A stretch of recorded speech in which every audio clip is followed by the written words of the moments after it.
Okay, it should be pretty quick and easy. Mhm. We'll just have you introduce yourself and then we'll find the questions. Okay. That'd be helpful. All right. My name is Marie Thompson, principal of Cascade Opportunity Center, which is Cascade School District's alternative high school. This is my 5th year in this position. Previously, I worked in another district for about 20 years as an elementary school teacher, and then moved from there to a instructional coach for teachers and a new teacher mentor. So that what that means is first year, second year teachers, I was their person to kind of help encourage them, help them to navigate their new jobs and careers, and then help them to just kind of give them that support so that they don't quit after the first couple of years of realizing, oh boy, this is real. So anyway, so that was really fun. I just really enjoyed that. And then from there, I became the assistant special education director for Cascade School District. And then I ended up here too after that. So I've learned a lot and really enjoy what I do here because I just love the students so much. And it's so great to see the growth that students have when they come to a place where we meet them where they're at. So not every student learns best in a traditional school environment. And I think COVID really taught that, right? So we had to pivot from the stand and deliver type of teaching. And I know not every teacher does that, but a lot of high school teachers, they lecture for a certain amount of time and then they give you your assignment and then you work on that, right? That's a traditional way. Not every teacher does that, but some students just really had a hard time with that. And so we provide the same level of education, but it's just different. So instead of like taking a 50 question test, we do more like project-based assessments. So, so it's more hands-on and experiential. So that's basically it. Cool. So it sounds like you got a lot of experience with how kids work in like the school days. Our questions today are just going to be like about how long school days are and stuff. So the first question is, how long is your school day here? Yeah. So we have 2 half-day sessions. And so what that means is the first AM session begins at 8 and ends at 12:10. We feed breakfast and lunch and all the things. There are 3 periods. Well, it's probably like 3.5 periods a day. And then, I know, it sounds pretty, yeah. And then the second session goes from 11 to 2:55. And so we have that hour in between during lunchtime when everybody's here. And then on late starts, we have from 10 to 1. And you might be thinking, oh, that sounds pretty good. But the workload is still the same. So about 95% of our curriculum is done online. And you've probably heard of like Twilight or any of those online programs. And that's because we get students in the middle in different places in their high school career. And so I have 2 teachers and I don't have enough staff to provide all of the content areas. And so, for instance, you get a freshman coming in that needs freshman math, and then you get a junior needing junior math. It's hard to provide that with the amount of needs. So online, they can just get their program. I do have a couple of live teaching sessions. So English is one, because you can't really do writing very well online. And so she does a differentiated model of instruction where she has 9th through 11th graders all in the same room. And so she provides instruction that way. It's kind of complicated, but the way the English standards are created, so like in 9th grade, you're learning one thing about writing. 10th grade, you learn another thing, but they can kind of mix and mesh. And so she's great and she's able to provide that instruction that way. And then my other teacher does social studies. So seniors coming in, There's a lot of social studies classes, as you know. Contemporary issues is one of them. And so we take a look at who our students are and provide that live instruction. So that's a long answer to your question. But you might be wondering why, how can we get away with, 3.5 hours? Well, according to the state, when they count students, and as you might know, every student provides funding for a school district. So one of the reasons why Cascade is doing so well, because we have a lot of students. We have students that have transferred in from other districts. We've had students that have moved in because of population growth in Turner. And so every student brings income in for the school. And so according to the state, if your student is considered full-time, you get full funding for that student. Cascade High School has 5 periods a day, right? And so the way the attendance is counted is if a student is there for at least 3 periods a day, they're considered full-time. So 3 classes full-time. So that's how we have been able to put that on our school schedule. And one of the other reasons why we do that is because, like I said, this is an alternative school, and students come for a variety of reasons. So one, maybe they could be credit deficient. So the online program helps with that. The other reason is that maybe they're working.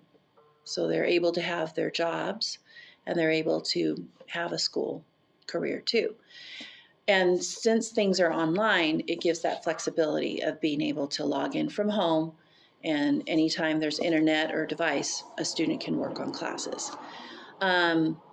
We also provide proficiency credits. So what that means is sometimes students just want to get their credits and graduate. They're not as concerned about a 4-year college right now. So having a letter grade isn't as important as the credits.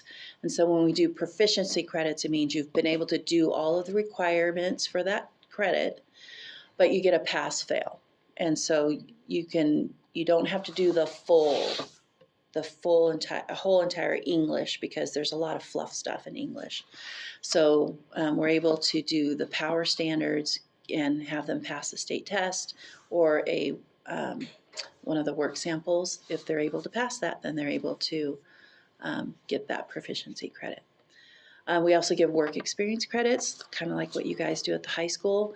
Our students can earn up to 3 elective credits with work experience.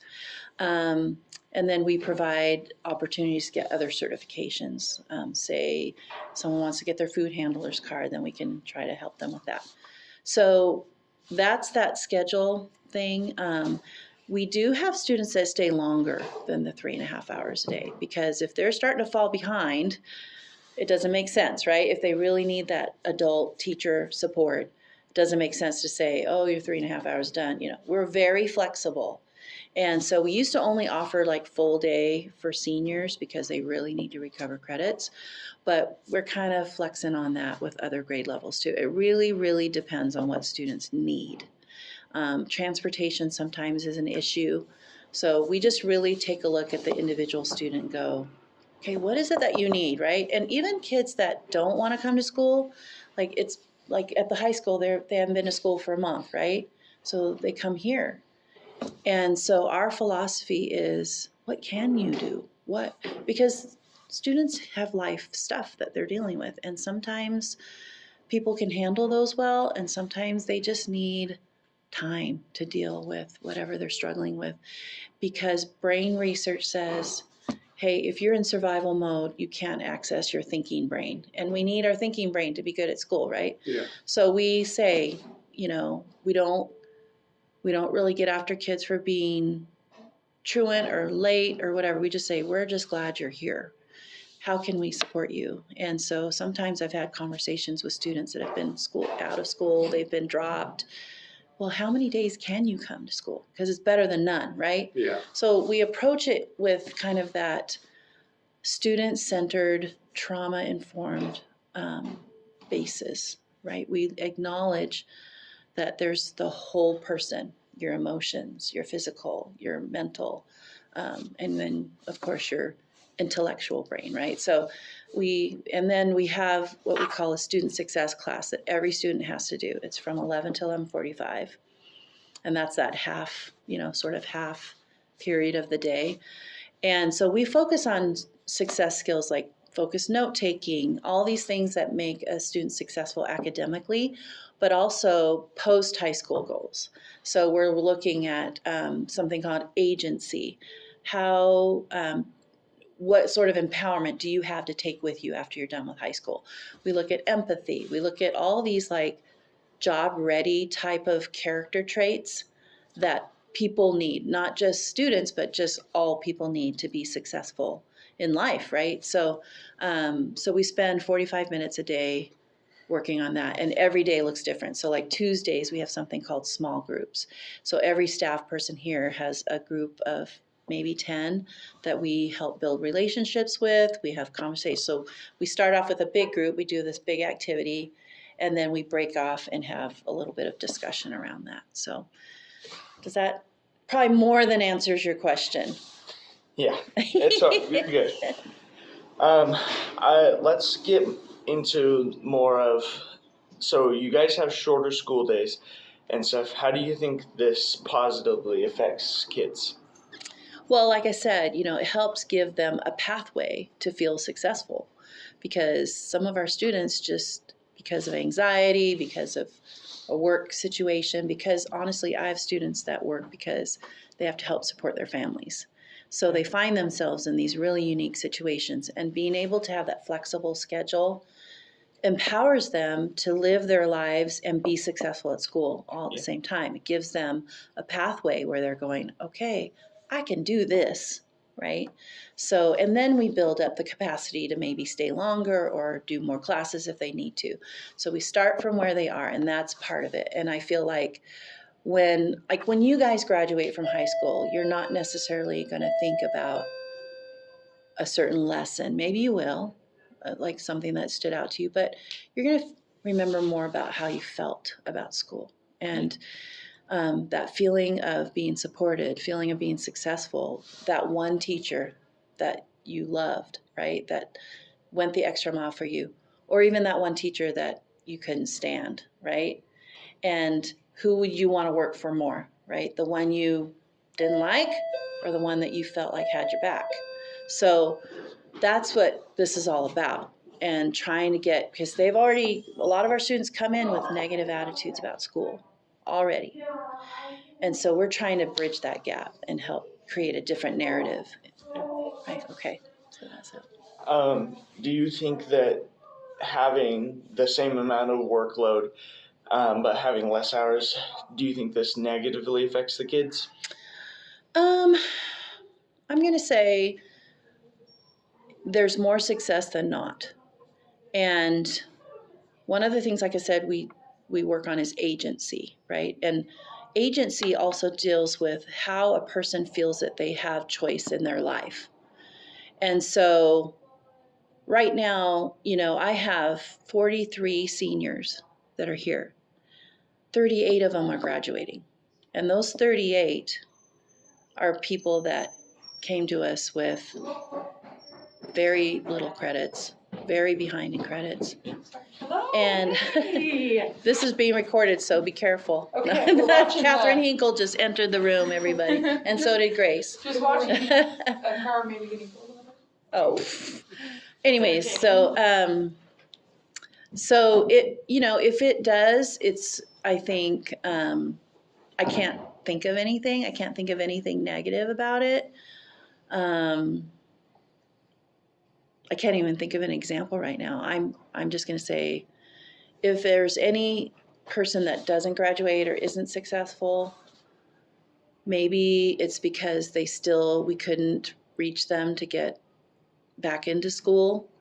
Some of those students, GED works better, so I recommend them doing GED or Job Corps or Oregon Youth Challenge, because that's part of our job, is trying to find what fits for them.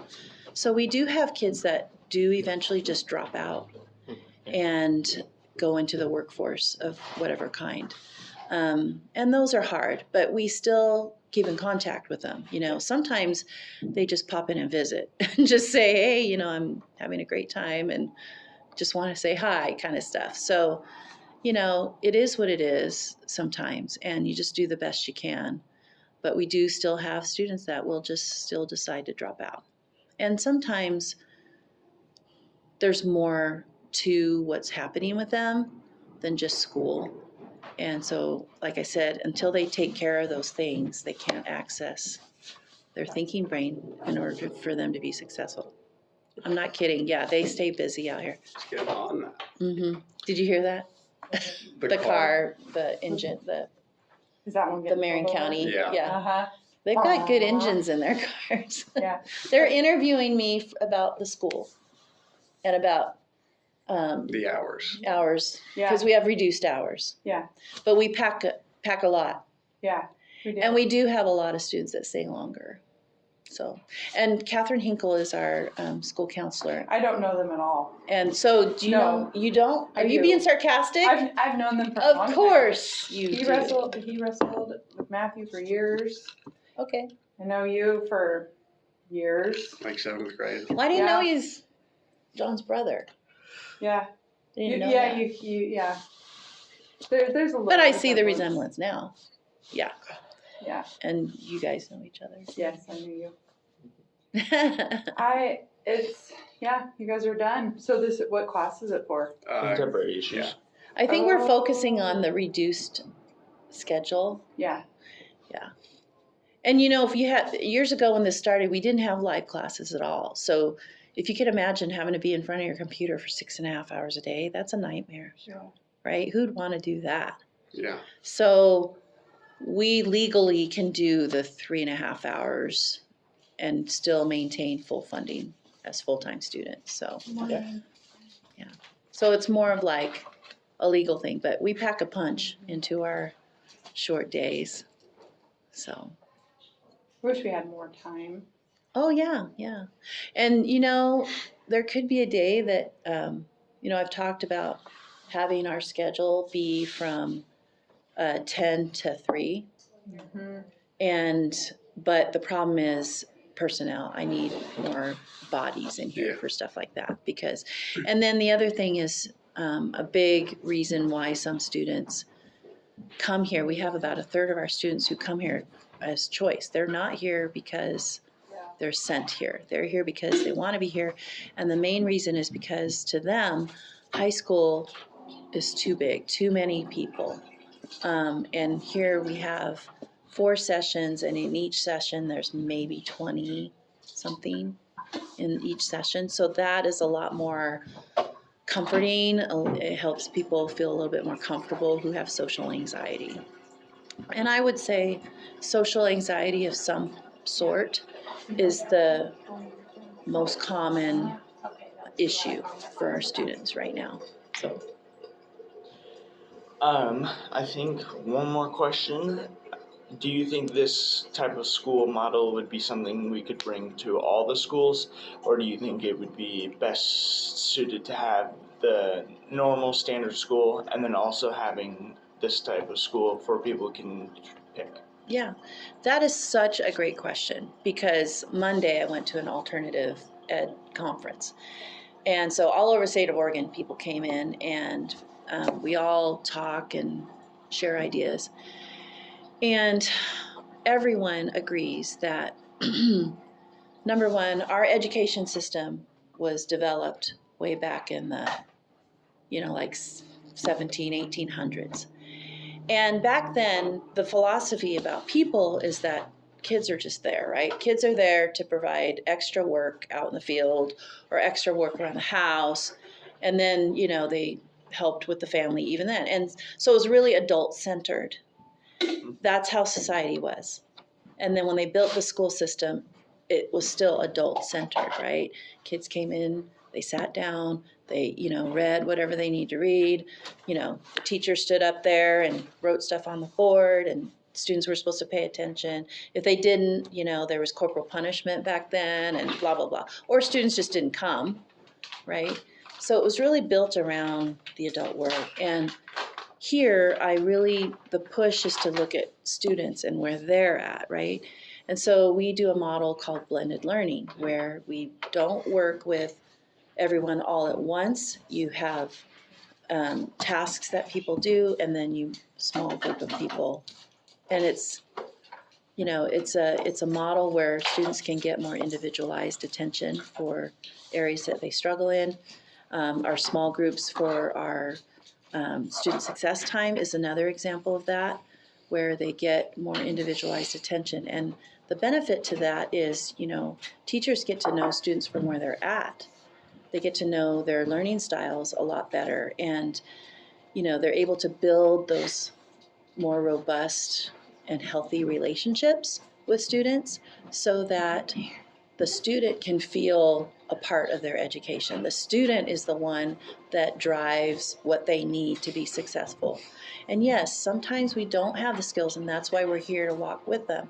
But everybody at the conference was like, we shouldn't have to have alternative schools, right? Yeah. Every school should be able to address students where they need for their learning.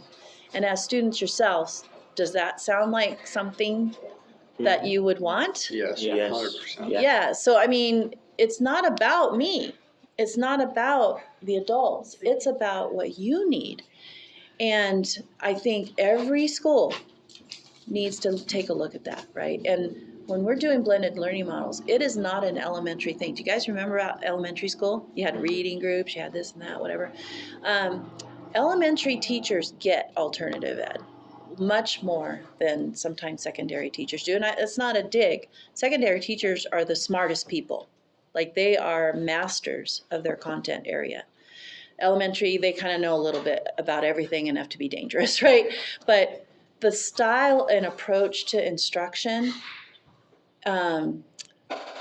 becomes a lot more adult-centered, and it's not a dig, it's just the way the system is, than student-centered. And we're trying to build that capacity for students to be independent, all of that stuff, right? A lot of people say, well, they need to learn how to be on time. They need to learn all this stuff for job. Yes, 100%.